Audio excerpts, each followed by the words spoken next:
Bonsoir à tous et bienvenue dans le Mic sur Sensation Yvelines en collaboration ce soir avec l'association Créactive. Je reçois Amélie Asfo, bonsoir. Bonsoir. Vous êtes directrice associée consultante en ressources humaines. Avec vous, nous allons parler de la culture d'entreprise. Mais auparavant, un mot sur votre parcours. Une dizaine d'années d'expérience dans le domaine des ressources humaines et vous êtes à la tête aujourd'hui de Pop RH. Pop RH, qu'est-ce que c'est tout simplement votre entreprise ? Exactement. Alors en fait, j'ai passé 10 ans dans les ressources humaines, à la fois en entreprise, en service RH, et puis aussi en cabinet de recrutement, et j'ai accompagné des salariés dans toutes les dimensions de projets professionnels. Au bout de ces 10 ans, j'ai donc souhaité, avec mon associé Aude Croquet, créer une structure qui est basée sur 2 axes principaux. Le premier étant la gestion externalisée des ressources humaines, le recrutement, et puis d'autres tâches administratives. Et puis le deuxième axe, qui est celui de la culture d'entreprise, associée à la responsabilité sociétale des entreprises. Alors justement, la culture d'entreprise, qu'est-ce que c'est ? À quoi ça sert ? Alors, la culture d'entreprise est évidemment propre à chaque entreprise. La culture d'entreprise, elle est composée de l'histoire de l'entreprise, de ses rites, de ses habitudes, des valeurs qu'elle véhicule. Et puis, évidemment, fondée aussi grâce à tous les intervenants de l'entreprise, en interne, mais aussi en externe, quand il y a, par exemple, des fournisseurs ou des prestataires. Alors, quand on pense à une culture d'entreprise, on a beaucoup d'exemples d'entreprises, par exemple américaines, ça peut être Apple, Facebook, Google, on voit ces salariés qui ne paient pas leur repas à la cantine ou qui font du sport entre eux, qui animent eux-mêmes les séances de sport. Est-ce que c'est ça la culture d'entreprise ou alors ça c'est un peu cliché quand même ? Alors, ça n'est surtout pas que ça. Voilà. Disons qu'ils utilisent, et c'est vrai qu'on a bon nombre d'exemples, ils utilisent en fait ces moyens pour développer leur identité, leur culture d'entreprise, et puis pour favoriser tout simplement l'investissement de leurs salariés. Alors derrière, il y a aussi parfois une stratégie, il ne faut pas l'oublier. La culture d'entreprise, ce n'est pas qu'une marque employeur, et j'insiste là-dessus, c'est-à-dire que ce n'est pas que l'image d'une société où il fait bon vivre, où tout le monde est très content toute la journée. C'est avant tout son histoire et puis ce qu'elle véhicule. Et puis la culture d'entreprise a pour vocation de développer la performance de l'entreprise. C'est en gros se sentir bien dans sa boîte pour être plus performant, être fier de ce que l'on fait. Voilà, du moins pour qui on le fait. Oui, alors oui, c'est ça. C'est avant tout de développer l'appartenance du salarié à son entreprise, à l'identité de sa société.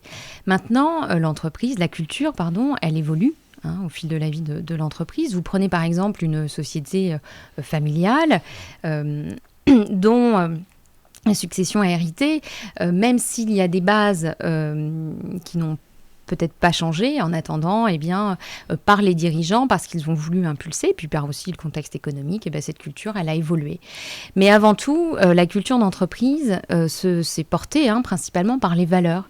Alors nous, on l'étudie de cette façon-là. Quand on veut cartographier la culture dans l'entreprise, on va interviewer les salariés, à savoir quelles valeurs ils ressentent aujourd'hui dans leur entreprise, quelles valeurs ils portent eux-mêmes à titre personnel, et puis quelles valeurs ils aimeraient développer au sein de leur entreprise. C'est quelque chose, tout à l'heure on parlait d'Apple, Facebook, Google, les entreprises américaines. Est-ce que c'est quelque chose qui en France, la culture d'entreprise, existe vraiment, qui prend de l'importance ou qui existe Oui, elle existe vraiment. Maintenant, dans les grands groupes principalement ou alors dans les entreprises familiales, dans quel type d'entreprise ? Toutes les entreprises ? Oui, alors c'est vraiment toutes les entreprises. On va vous dire que dans une petite entreprise, la culture, elle est peut-être plus évidente parce qu'elle est portée par 1 ou 2 dirigeants et puis à une dizaine de salariés. Donc, c'est plus évident du moins de communiquer dessus. Après, clairement, cette culture, elle commence à partir du premier salarié. D'où l'idée de la développer, de la réaffirmer parfois, parce que des fois on en parle un peu moins, et puis surtout de faire en sorte que les salariés s'approprient cette culture. Il faut savoir que ça n'est pas que de la communication. Il y a beaucoup de gens qui nous disent ça. Oui, alors moi dans ma société on communique très bien sur les valeurs ou la culture de l'entreprise, puis après dans les faits il ne se passe rien. Donc c'est ça, c'est comment on va traduire la culture d'entreprise au travers d'actions très concrètes. Justement, ces actions, quelles sont-elles ? Tout à fait, quel type d'action ?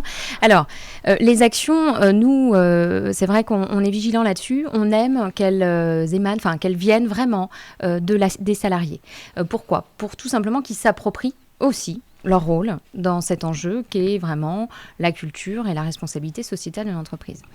Donc, ça peut passer par tout un tas d'actions. Ça peut être le soir un échange de bonnes pratiques, c'est-à-dire que vous travaillez sur un gros projet, vos collègues ne savent même pas ce que vous faites juste à côté, dans le bureau d'à côté. Donc, vous allez pouvoir tout simplement parler de ce que vous pouvez, des sujets que vous pouvez traiter. Ça peut être ça. Ça peut être, d'un point de vue de direction, de faire des programmes de reconnaissance interne qui sont dénués de tout aspect financier. Il n'y a pas que l'argent dans tout ça.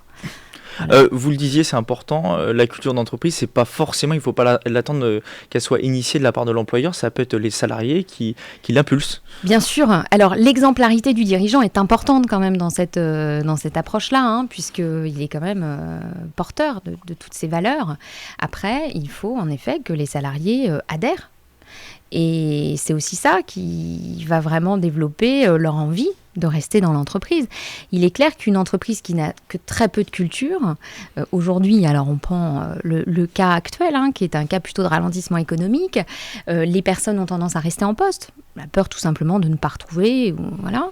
Donc il y a un peu de frilosité, ce qui fait qu'elle reste en poste. Demain, si la société repart, redéveloppe son chiffre d'affaires, etc., il faut savoir que ce sont ces premiers talents-là qui vont quitter la structure pour trouver une société qui sera encore plus en phase avec leurs valeurs. Alors vous suggérez, pour développer cette culture d'entreprise, de s'inscrire dans une démarche RSE, responsabilité sociétale des entreprises. Ça veut dire quoi, ce jargon, tout simplement? Qu'est-ce que ça signifie? Tout à fait. Alors, la responsabilité sociétale des entreprises, c'est avant tout un enjeu, c'est-à-dire qu'on invite l'entreprise à avoir des préoccupations de l'ordre social, environnemental, économique. Aujourd'hui, on entend parler de la responsabilité sociétale ou sociale d'ailleurs des entreprises dans des très grands groupes. Maintenant, il faut savoir que c'est une notion qui se développe fortement et qui aujourd'hui touche même les TPE, PME. Puisque je vous donne un exemple, pour répondre au marché public aujourd'hui, il est impératif de montrer ou de présenter des actions RSE. Allez-y. Menées C'est moi. Tout simplement par la société elle-même. Est-ce qu'il y a des risques également avec la culture d'entreprise, peut-être la peur d'en faire trop ou pas assez, ou d'être à côté de la plaque par rapport aux attentes des salariés? Alors, on en fait rarement trop. Là où on peut en faire un peu trop, c'est d'un point de vue de communication. Après, dans les actions, c'est le quotidien. C'est de faire en sorte d'avoir des sociétés collaboratives. Tout à l'heure, on parlait des grandes sociétés internationales. C'est aussi ça. C'est de se dire que, par exemple, si on a envie de développer, on va dire plutôt l'audace dans l'entreprise, eh bien, on va inviter les salariés à présenter, à donner aussi leur avis par rapport aux situations vécues par l'entreprise. Donc, c'est vraiment aller au bout de la démarche, suivre cette culture d'entreprise parce qu'elle évolue, pour en faire vraiment un levier de performance. Merci Amélie Asfo d'avoir été avec nous. C'est la fin de ce MAG, une émission réalisée en collaboration avec l'association Créactive, une association qui accompagne et fédère des femmes porteuses de projets ou chefs d'entreprise. Vous pouvez retrouver cette émission en podcast audio et vidéo sur notre site radiosensation.fr. Bonne fin de soirée à tous sur Sensation Yvelines.